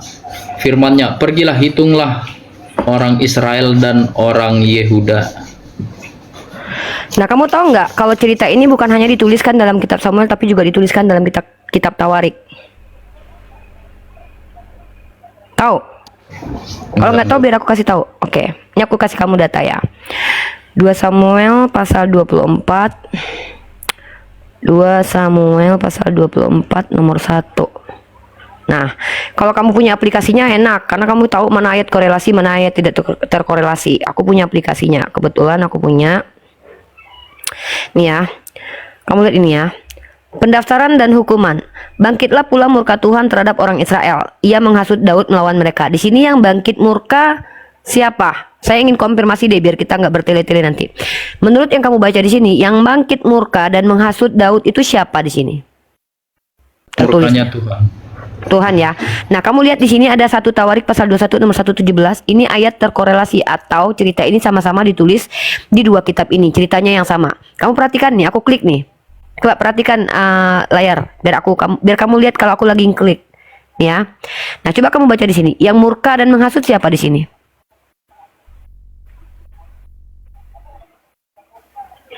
Iblis bangkit melawan orang Ya. Israel dan membujuk Daud untuk menghitung orang Israel. Nah, kalau di dalam kitab Samuel dikatakan Tuhan yang bangkit dan menghasut, tiba-tiba dalam kitab Tawarik iblis yang Sebentar. bangkit lalu menghasut. Bunda. Silakan, Tadi di mana Tawarik yang benar? tertulis di mana, Bunda? Tawariknya di 1 Tawarik pasal 21 nomor 1. Pasal 21. Oke, kamu sambil cari, aku transfer dulu ya, karena aku belum bayar COD loh, gara-gara buru-buru lari tadi sini. Aku belum bayar. Aku transfer dulu. Nanti aku dibilang nepo lagi bentar.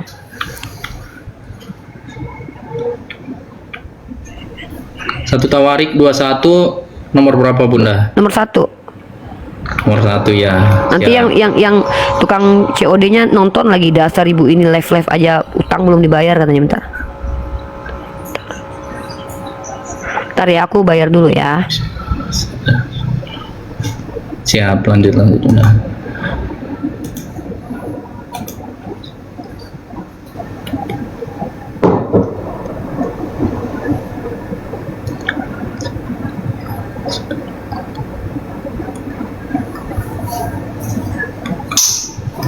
Lu suara apa sih?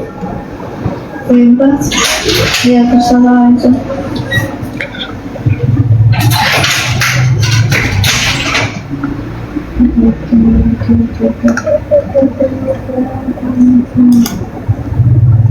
Bebas.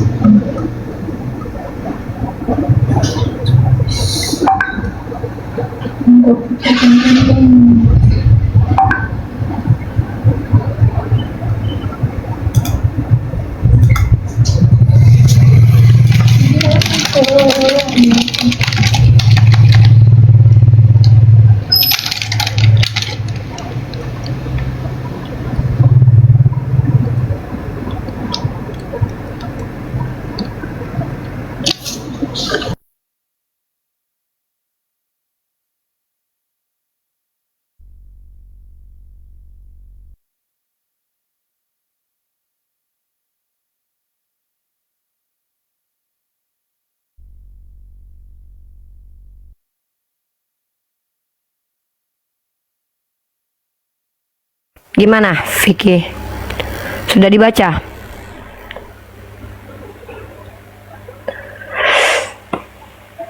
Sudah. Oke, silakan.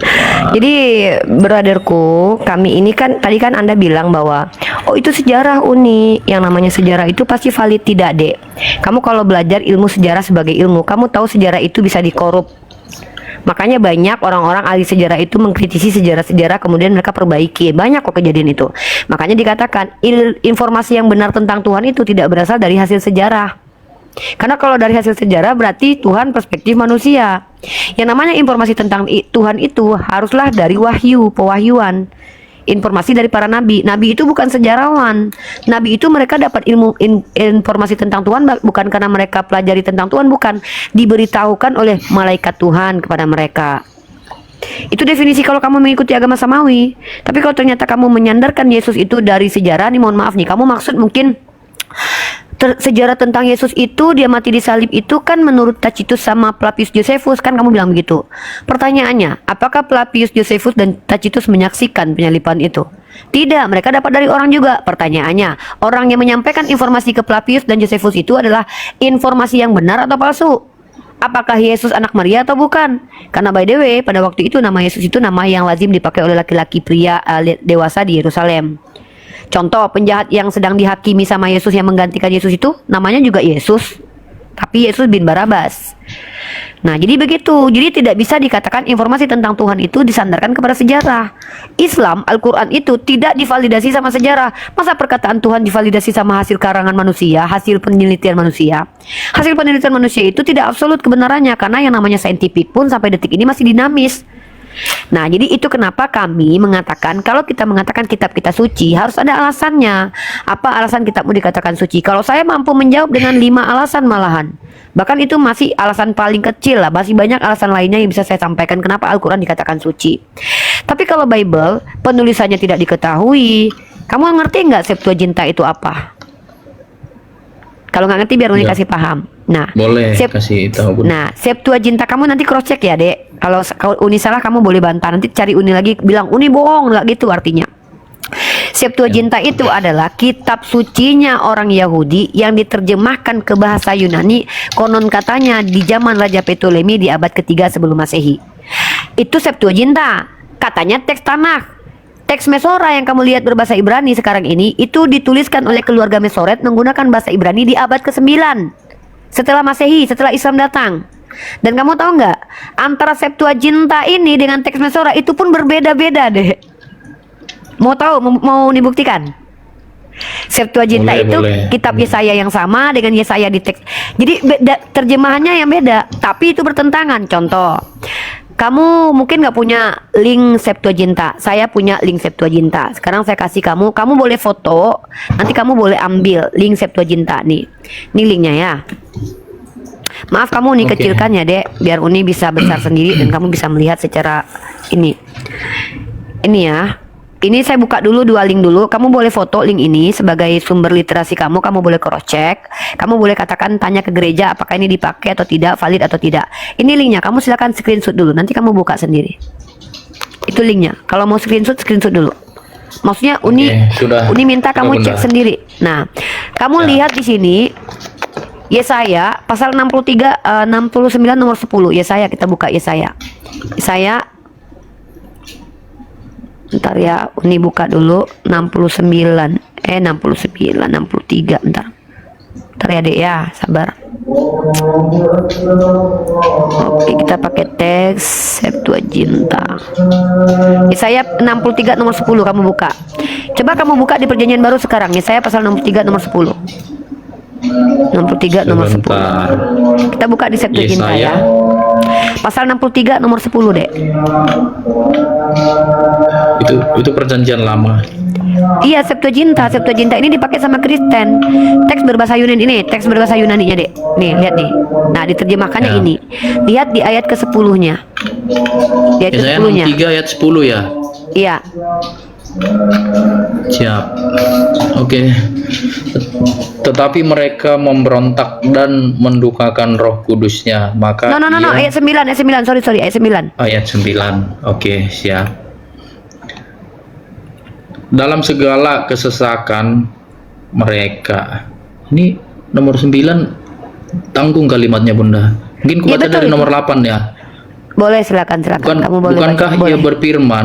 bukankah ia berfirman, sungguh merekalah umatku, anak-anak yang tidak akan berlaku curang, maka ia menjadi juru selamat mereka dalam segala kesesakan mereka. Bukan seorang duta atau utusan, melainkan ia sendirilah yang menyelamatkan mereka. Dialah yang menebus mereka dalam kasihnya dan belas kasihannya. Ia mengangkat dan menggendong mereka selama zaman dahulu. Oke. kala. Oke, saya akan tunjukkan masalahnya di mana. Itu dalam bahasa Inggrisnya, ya kamu kan dapat terjemahan bahasa Indonesianya tuh. Out of all their affliction, not an ambassador, bukan seorang duta, betul? Not a messenger, bukan seorang utusan, but himself saved them, tapi dia sendiri yang turun menyelamatkan, betul? Ya. Nah, itu LAI mengambil terjemahan di Septuaginta. Tapi dalam bahasa asli yang diakui oleh orang Yahudi, bukan begitu tulisannya. In all their troubles was trouble, and the angel Malak Of Elohim. Ya, kalau kita lihat bahasa aslinya di sini Malak Elohim ya. Malak Elohim. Oke.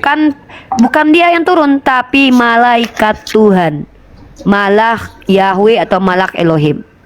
Ya, angel of divine ya.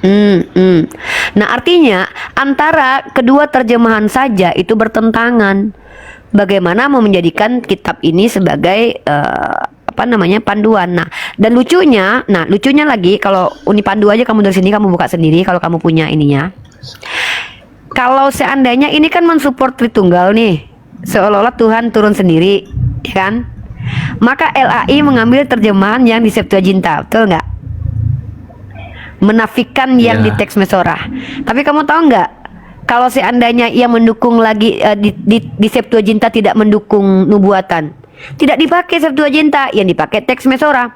Pada Septuaginta itu adanya 3 abad sebelum Masehi, teks Mesora itu adanya setelah 9 abad setelah Masehi, jaraknya jauh. Pada kitab yang sama-sama kitab Yesaya. Nah, bukti kalau LAI tidak konsisten mengambil terjemahan, kadang mengambil yang kalau yang menguntungkan Septuaginta, yang mensupport doktrin kita pakai Septuaginta. Kalau seandainya Septuaginta berbeda dengan teks Mesora, ternyata mendukung doktrin teks Mesora, pakai teks Mesora.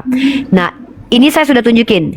Kalau di dalam teks Septuaginta Tuhan sendiri yang turun.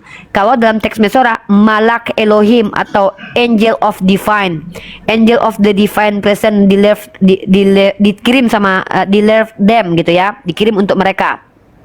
Artinya ada perbedaan siapa yang turun ke bumi, malaikat Tuhan atau Tuhan sendiri, oke? Nah, dan kamu tahu nggak? Dalam Hosea pasal 1 ayat 11, nih saya tunjukin lagi nih, justru kebalikan. Ini nih. Ini Hosea, saya lagi tunjukin sama kamu nih. Sekarang kita lihat Hosea. Ini kan Isaya. Sekarang kita lihat Hosea. Nah, Hosea di sini namanya adalah kitab Hosea. Nih ya, Hosea. Dan kamu lihat di ayat ke-11-nya, di pasal ke-11. Klik pasal 11. Oke.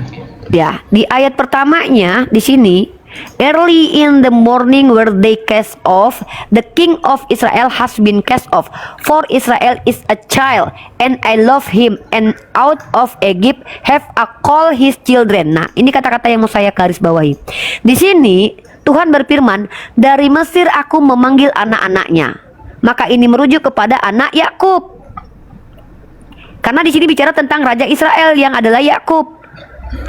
Early in the morning where they cast off, the king of Israel has been cast off, for Israel is a child. Waktu Israel masih kecil, and I love him, dan saya mencintainya.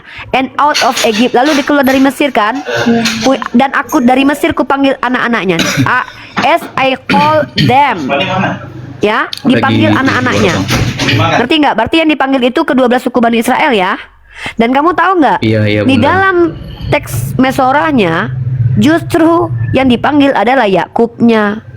Yang dikatakan di situ, dari Mesir ku panggil anakku. Katanya berbeda sekali, diksinya berubah gitu loh. Mana yang bisa kita percaya kalau begitu? Nah, ini Hosea. Ya, Itu mana nih tamat ya Hosea? Bunda ya?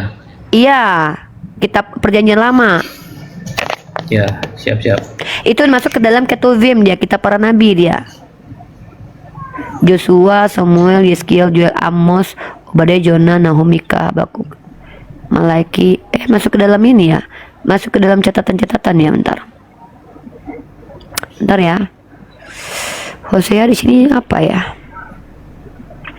Obadiah, Joel, Amos, Yeskiel, Isaya.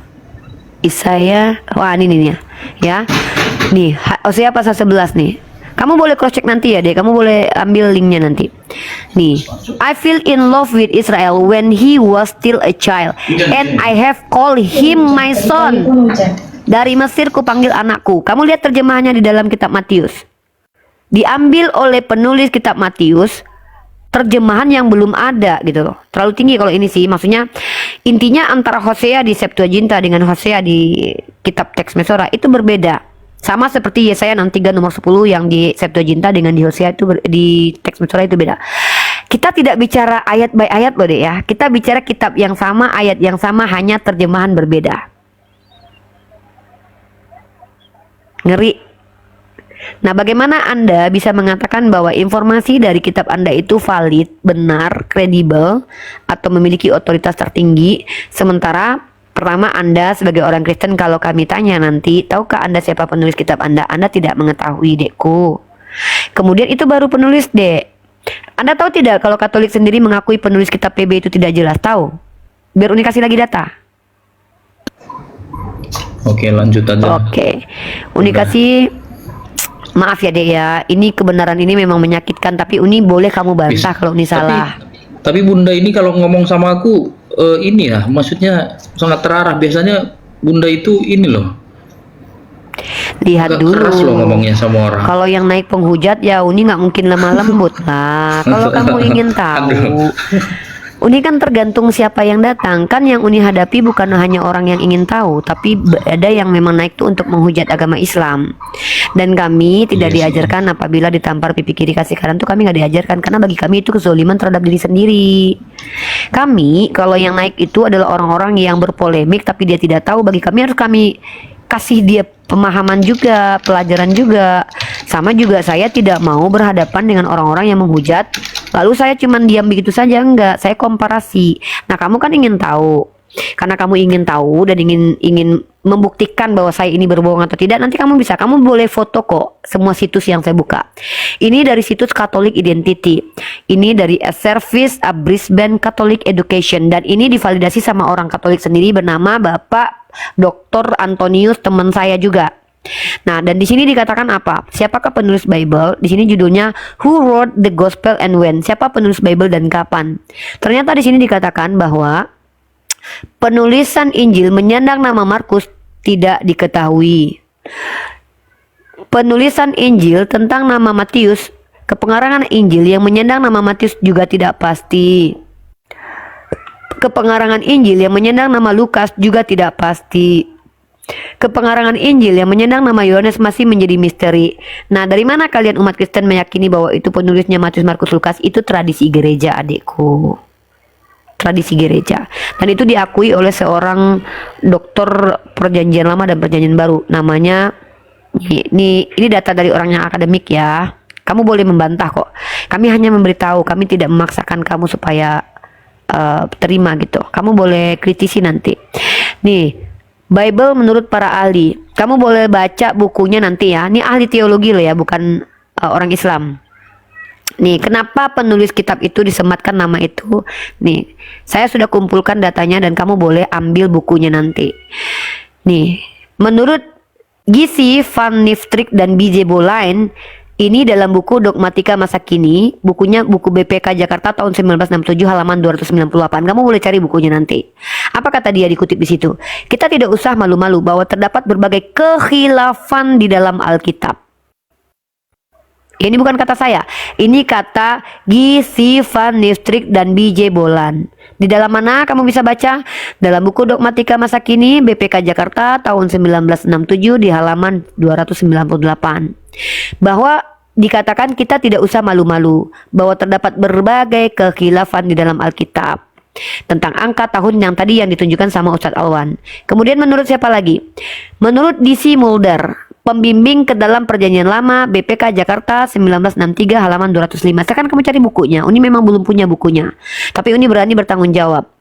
Jadi benarlah Daud itu pengarang Mazmur yang 73 jumlahnya. Hal itu belum tentu. Sudah beberapa kali kitab suci menjumpai gejala bahasa orang Israel suka menggolongkan karangan-karangan di bawah nama orang yang termasyur.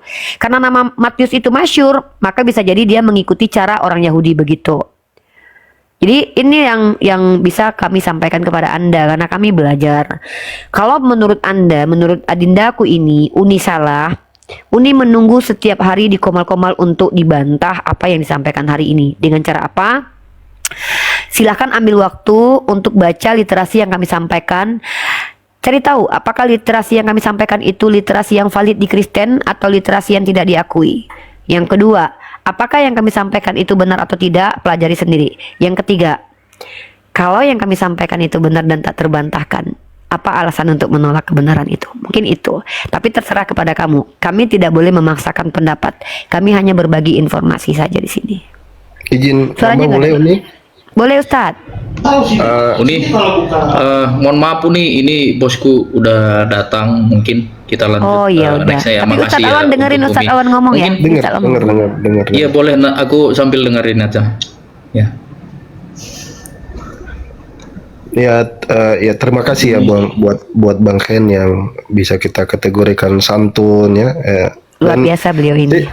seyogianya memang begitulah kita. Makasih Pak Ustadz sama Bunda. Kita belajar itu kan dalam artian sebenarnya kita kalau misal dalam ranah diskusi ya kita bisa bedakan, kata Uni bilang tadi, mana nih yang ada yang memang berpolemik, ada yang memang ingin bertanya. Kalau saya tipikal kalau ada yang berpolemik saya mending kabur aja deh. saya, saya malah tidak kuat ya. Tapi kalau Uni jangan main-main kalian ya, karena beliau ini mujahidah, pejuang ya. Ya, jangan macam-macam. Saya tambahkan begini, dalam penulisan Bible tidak hanya tidak dikenal, unknown. Saya mau kemukakan sebuah fakta yang saya dapat dari Introduction from the King's Bible. Jadi di King James Bible itu ada satu buku New Revised, dia revisi baru ya. Mungkin kalau kawan-kawan yang punya revisi baru King James Bible yang diterbitkan oleh Red Letter, nah itu bisa kalian buka di bagian pengantarnya. Khususnya tentang Ibrani, kitab Ibrani. Beberapa orang mengira ada kesepakatan di antara bapak-bapak gereja. Siapa sebenarnya penulisnya ini? Tadi Uni sudah katakan itu tradisi gereja, itu betul sekali. Jadi Memoir of Jesus, Markus, Lukas, Yohanes, Matius itu oleh beberapa penulis menganggap itu diberikan nama oleh Irenaeus. Irenaeus lah yang memberikan nama itu. Tapi di khusus Ibrani, menarik di buku pengantar King James Bible itu diterangkan ada yang berpendapat, ini kita bagi pendapat, ini pendapat berbeda-beda nih. Pendapat yang umum, general, dia bilang tidak diketahui. Satu.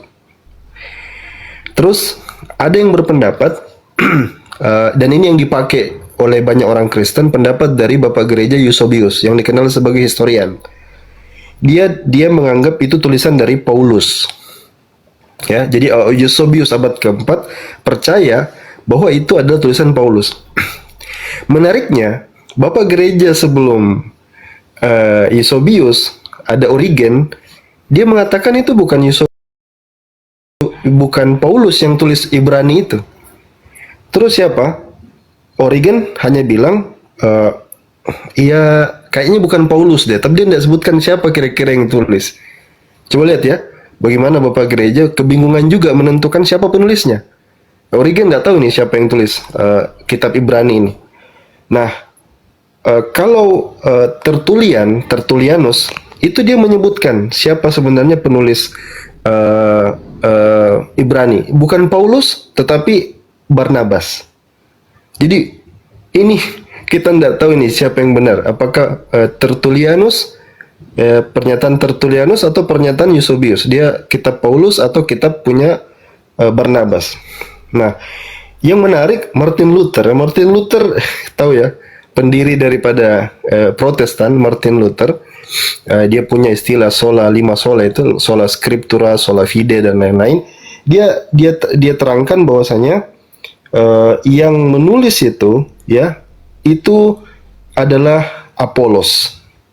Ingat perkataan Paulus ketika berbicara begini, aku dan Apolos adalah satu.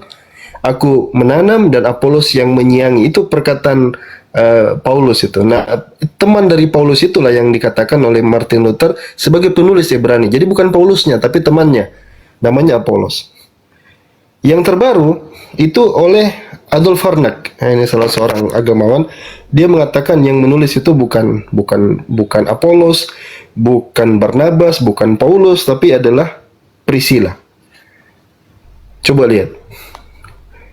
Ini para bapak gereja bingung sendiri siapa yang nulis. Nah, ini tambahan saja buat apa penjelasan Uni tadi tentang tulisan yang tidak diketahui siapa, tapi malah diperdebatkan oleh bapak gereja, ini siapa yang nulis, begitu. Nah, tambahan. Fadhal Uni. Ya, Ken, pertama Uni ucapkan terima kasih kamu sudah bergabung di Komal ini. Ini memang berat kalau dibahas karena iman ini adalah sesuatu yang sangat sensitif. Tidak semua orang bisa berjiwa besar untuk menerima perbedaan dan menerima fakta-fakta. Apalagi konteks dari room ini terkadang menampilkan debat. Uni yakin kok, sebagai orang Kristen pasti kamu sedikit banyaknya ada rasa ketersinggungan lah dengan komal-komal semacam ini. Tapi begini dari Uni adekku ya. kalau kita ini adalah orang yang merdeka, independen dalam berpikir, dan kalau kita adalah orang yang jujur dengan diri kita, dan memang kita mengatakan bahwa kita butuh ilmu gitu loh, kita sebenarnya tidak perlu tersakiti dengan komal-komal semacam ini. Bahkan saya sendiri, kalau ada komal Kristen yang betul-betul membahas agama Islam dengan menggunakan metode ilmu, saya akan senang sekali untuk masuk ke sana. Tapi kamu mungkin melihat banyak sekali orang-orang yang kemudian cenderungnya untuk menjatuhkan agama tertentu. Sebenarnya nggak perlu dilakukan menjatuhkan itu, karena kalian sendiri akan memilih nanti agama mana yang benar, agama mana yang tidak, itu kamu yang memilih nanti. Nah, sekali lagi, room ini tidak memaksa kalian untuk masuk ke dalam Islam, karena menurut aku dan Ustadz Alwan dan siapapun seluruh umat Islam di dunia ini, bahkan Nabi Muhammad sendiri tidak mampu mengislamkan orang, hanya mampu menyampaikan saja, kemudian yang mengislamkan itu adalah Allah. Jadi Ken, terima kasih, kesantunannya luar biasa. Kamu termasuk oknum ya, karena jarang-jarang ada orang Kristen sesantun kamu gitu. Kalau ada pun biasanya dituduh Islam biasanya. Mudah-mudahan ini jadi pembelajaran buat orang Kristen yang lain, kalau kamu tuh termasuk orang yang berjiwa besar dalam menerima pembelajaran terkait tentang perbedaan ini. Mungkin gitu Ken, kalau ada yang disampaikan, sehat-sehat selalu, jangan ini deh, jangan kapok, jangan bosan kalau masuk ke koma Islam. Misal kamu nggak mau ngebahas tentang agama kamu, nggak apa-apa, kamu tanya aja tentang Islam biar kami yang menjawab, karena itu adalah kewajiban kami dan tugas kami ya. Dan jangan bergaul dengan orang-orang Kristen yang kamu lihat sudah mulai membenci ya Ken. Banyak sekali rom-rom Kristen yang notabene-nya itu bukan membahas secara ilmu pengetahuan baik literatur begini, tapi mereka bawa pandangan pribadi tapi mengutip dalil yang mereka selewengkan, dan itulah yang disebut sebagai rum-rum penyesatan. Kalau seandainya kamu tadi bisa bantah apa yang kami sampaikan, is okay, kami senang sekali, tapi bantahnya pakai perspektif para scholar, bukan pakai perspektif pribadi, karena kalau kita pakai pribadi itu namanya asumsi, dan asumsi kita tuh belum tentu mewakili agama kita. Seperti itu ya adekku ya. Semoga sehat selalu, dapat hidayah dari Siap. Allah. Ya, makasih semoga ya, tidak Bunda ya. masuk koma. Kita Ya. dengar-dengar kayak kakak lagi nasihatin adiknya gitu. Teman. Iya Ya, Ustaz. namanya kita hidup pasti tetap belajar lah. Iya siap. Karena kita Salam tak toleransi ya. membenarkan, menyalahkan, Betul. dan nyari kebenaran. Seperti Semoga kamu benar-benar serius untuk belajar dan mencari kebenaran, sehingga pada akhirnya Allah yang memilih kamu, bukan kamu yang memilih, tapi Allah yang mengizinkan kamu untuk masuk ke Islam. Insya Allah, itu doa saya aja. Tapi terserah kamu, kembali ke kamu. Semoga kamu betul-betul serius dan jujur. Kunci untuk benar itu ada 3 sih Ken. Menurut Uni, yang pertama, ya menurut perspektif Uni pribadi, yang pertama jujur. Yang kedua, kita rendah hati. Yang ketiga, bisa baca KBBI gitu loh. Karena rata-rata teman-teman Kristen gitu kalau diskusi sama Uni, kenapa Uni debat keras, mereka suka nyelewengin KBBI. Tuhan itu kekal nggak? Kekal Tuhan kami, tapi mati. Oh iya, Tuhan kami mati, tapi kekal. Kekal sendiri kan nggak bisa mati, tapi nanti ada aja penjelasannya gitu. Ya, sehat-sehat ya Ken ya. Oke, kalau mau turun boleh. Yang lain juga mau naik silakan. Masih ada Ustadz Alwan, masih bisa diskusi sama kita. Masih ada waktu sekitar mungkin 1 jam Oke, maksimal. makasih izin turun Thank you Bunda. Dek. Ya. Sehat-sehat Dekku. Thank Salam you. toleransi. Ya, sehat-sehat juga. Kalau sini buka Alkitab sini. Alhamdulillah, diskusi ini mengingatkan kita bahwa perbedaan bukan alasan untuk bermusuhan, tetapi kesempatan untuk saling memahami. Kita boleh berbeda dalam keyakinan, tetapi semua manusia sama dalam pencarian akan kebenaran dan kedamaian. Semoga diskusi ini membuka hati, meluruskan pandangan, dan menguatkan iman kita untuk terus belajar tanpa merasa paling benar sendiri.